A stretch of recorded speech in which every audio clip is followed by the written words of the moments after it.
What is going on, YouTube Nation? This is Dark Dividend. If you guys are new to my YouTube channel, make sure you subscribe and hit the notification bell so you don't miss future videos. So I have two high-paying dividend stocks to closely watch. These are two of them that I own that are potential yield traps right now. I own these guys, and I'll reveal to you my decision at the end of this video with one of them. But I really wanted to review these two. One of them you guys requested big time. I'll go over that one first, and I'll go over the second one as well. So we are almost at 9,000 subscribers strong, 9,000 Dividend Warrior strong. You guys are amazing. Make sure you hit that notification bell after you subscribe to this channel. Smash that like button. And let's check these two stocks out right now. The first dividend stock I want to go over is Omega Health Investors. I own this one. It's sitting at $29.43. It has a dividend yield of 9.11%, a PE ratio of 16.25. The volume is 3.07 million. The market cap is 6.92 billion US dollars. It was beating the S&P at one point, and then it took a huge nosedive. Remember, the real estate sector, the REITs, and the financial sector, mostly the bank stocks, took a huge hit during the pandemic, and they're slowly trying to recover. Market cap 6.19 billion. The year range is 2481 to 3806. The day range is 2852 to 2945. And its previous close was 2871. So let's check these guys out.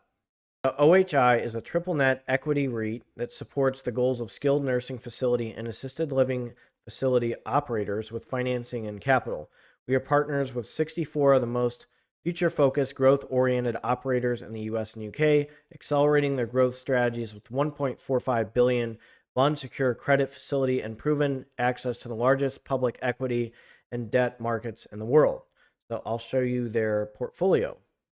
Right here, they have 938 facilities, one foreign country, 42 states, and 64 operators. So right here, if you look in their color code, there's more than 20 facilities. My state of Ohio has more than 20. There's 10 to 20 right around here. There's less than 10 facilities that they have in this, the lightest color. So let's go over their portfolio real quick. So I'm just going to use my state as an example because I am familiar with some of these skilled nursing facilities. So here's Ohio. Here's the Canton Healthcare, Crawford Manor, Cuyahoga Falls Assisted Living. I almost took a job there in my first job as a nurse.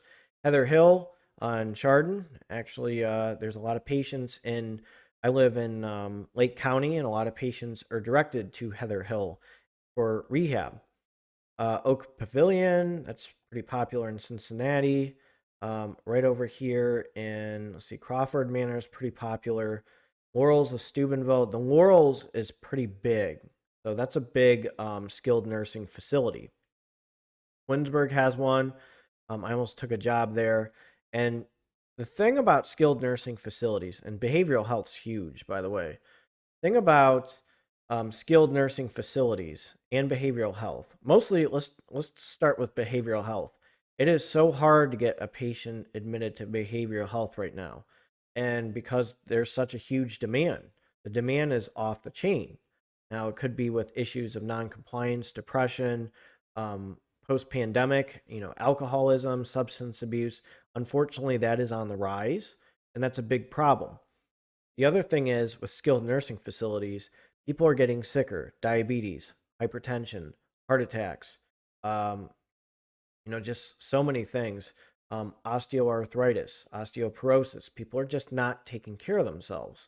I would probably say more osteoporosis versus osteoarthritis. Osteoarthritis sometimes just happens. So, but really,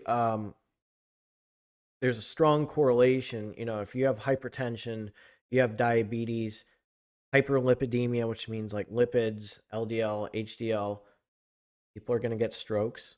People are going to have vascular issues. There's a rise in amputations. There's a rise in carotid endarterectomies, and there's a rise in heart attacks.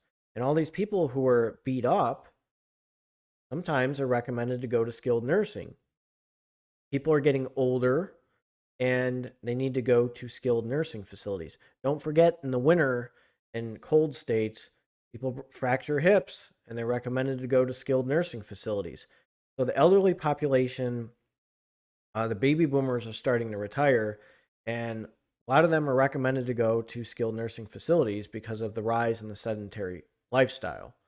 So let's go to the revenue. That's the big thing with Omega Health investors is their revenue. Okay, so this is in millions US dollars. 2015, it was 743, 2016, 900, and then 2017, 908, 2018, 881, 2019, 928, and then 2020, 892, and then 2021, 1062. There is an increase in revenue. So that's one thing that's attractive about these guys. And again, like I said, people are getting sicker, so they're going to need skilled rehab facilities. So the more beds that are filled, the better people can pay rent. And since the pandemic's starting to slow down a little bit, hopefully, don't quote me on that, but the bug is starting to slow down. We're keeping up with the bug. There's medications to counter the bug now that Pfizer made, and the vaccine is out. So that is also helpful to counter the bug. So people were scared to go into skilled rehab facilities. And, we tested patients like crazy, swab them when they come in, swab them before they go to a facility. We still do that just to make sure that the bug's not spreading around. That was the fear in the beginning, is to go to rehab, and people are just nervous about going to those facilities. The other problem in the beginning too was, the majority of the people that passed away from the bug lived in assisted living and skilled rehab facilities because they're sicker. They're the vulnerable population. So that's one thing to take into consideration, why there could be a decrease in revenue. And again, this is not financial advice for entertainment purposes, only disclaimer in the description. I'm just giving you a perspective on facts and things that I've seen from a medical standpoint. And, statistics, I'm just reviewing some statistics from that. But now let's check out their FFO and their payout ratio. The AFFO payout ratio is really high. It's above 70%. Yield is 10.50. Cash dividend payout ratio is 94.34. That's close to the danger zone, okay? That's a little bit high. Payout ratio right here, 97.62. The payout ratio TTM, 88.96. Total revenue, 66.67%. And the AFFO yield is 10.50. So anytime you see something above the, when there's a high payout ratio, you just got to be careful. But I'll go over their dividend history real quick. Let's start in 2015. It was 55 cents. Then it hit 56 cents. Then 2016, it was 57. And it cracked 60 cents in 2016, 61 cents, 63 cents, 62 cents, 64 cents, 65, 66. And they cracked 67 cents in 2020 and 21. They cracked 67 cents. They're a little stagnant at 67 cents. So the dividend growth in 5 years is 0.95%. The annual dividend per yield. So if you bought one share, you made $2.68 with a 9.34%. The payout ratio is 83%. That's one thing to keep an eye on, is that high payout ratio. And again, I can't make guarantees or anything like that, but more and more people are starting to go to skilled rehab again. So hopefully those beds will get filled, and then these companies can start paying rent to the landlords. Let's jump to the next dividend stock. Here's another dividend stock that took a beating. This is a mortgage-backed real estate investment trust. So look at this beating they took during the pandemic. They're sitting at 1639 with a dividend yield of 11.47%. EE ratio isn't even being revealed, which can indicate sometimes a red flag. Volume 1.25 million. The market cap is 1.51 billion US dollars. Its year range is 1461 to 2153. Its day range was 1625 to 1644, and its previous close was 1636. So what are these guys about? So PMT is a specialty finance company that invests primarily in residential mortgage loans and mortgage-related assets. As a real estate investment trust, our objective is to provide attractive risk-adjusted returns to our shareholders over the long term, primarily through dividends and secondary through capital appreciation.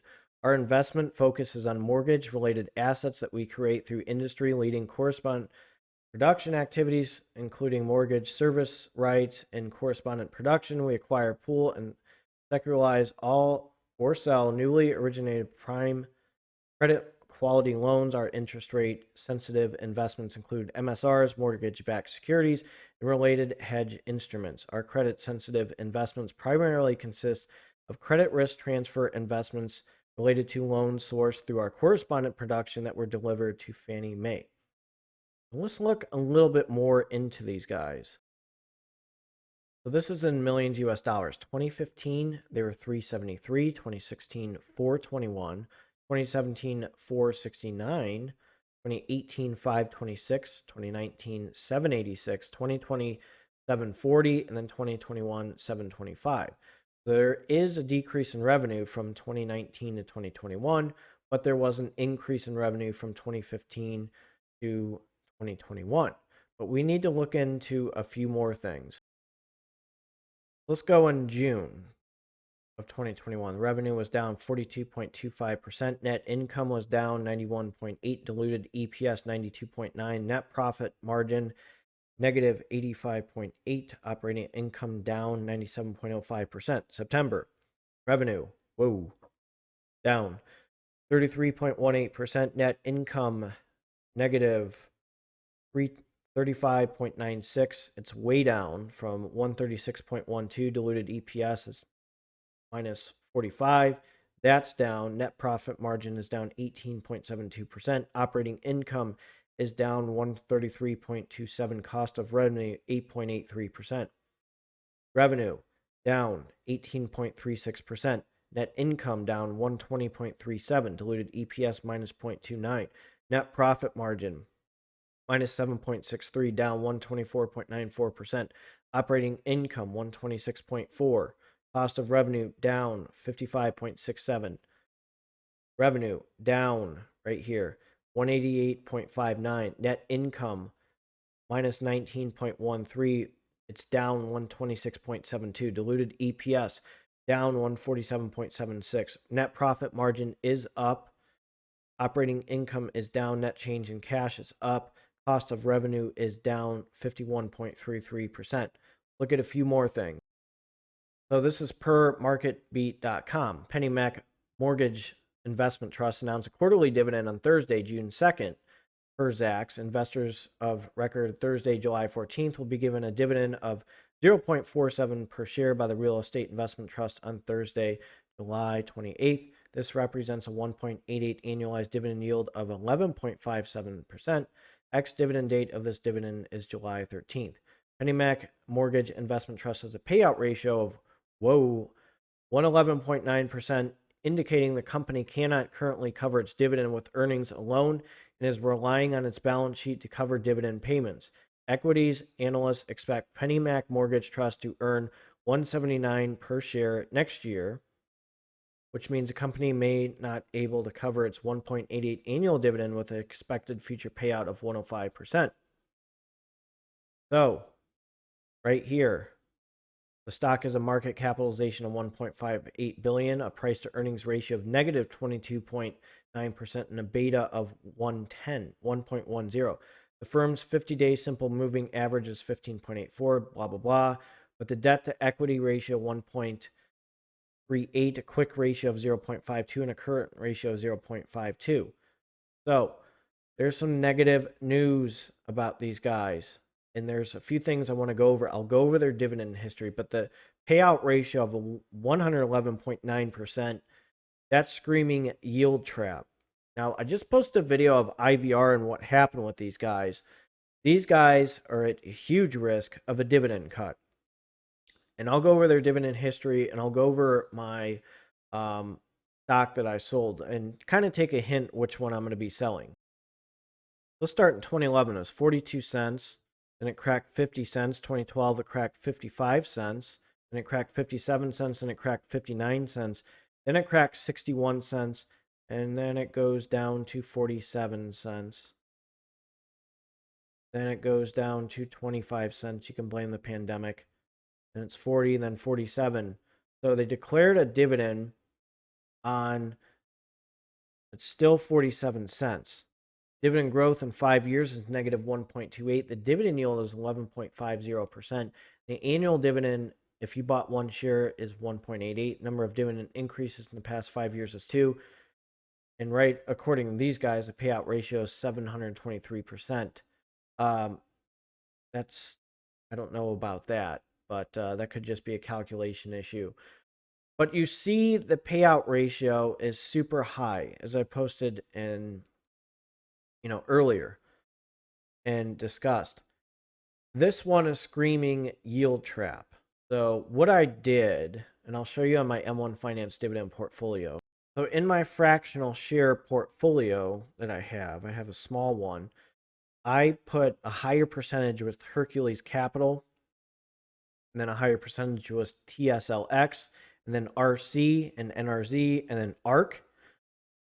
I'm getting rid of these guys. In the future, I could rebuy them. I just don't like the way I see things. I mean, that's the same thing with AT&T stock. I sold AT&T stock. Could I rebuy it? Sure. I mean, if I like what I see, but I don't like what I see. So as I say in my description, things can change at any time. But I'm just showing you, and I'm being very transparent with why I sold this stock. I'm going to hold on to Omega Health Investors. I'm just going to play the sedentary lifestyle card and people are getting sicker card to keep those guys going. It's that one's I need to keep a close eye on as well. But I definitely dumped this one, and I'm gonna put more money into Hercules Capital. I like the way Hercules Capital is done. I did a review on those guys, and I definitely did a review on OHI stock for you guys. So let me know what you think of this video. If you guys are new to this YouTube channel, make sure you subscribe and hit the notification bell. Don't miss future videos. This is Dark Dividend. You guys have a good one. I'm going to post a video on Friday. So you guys take care and have a good one.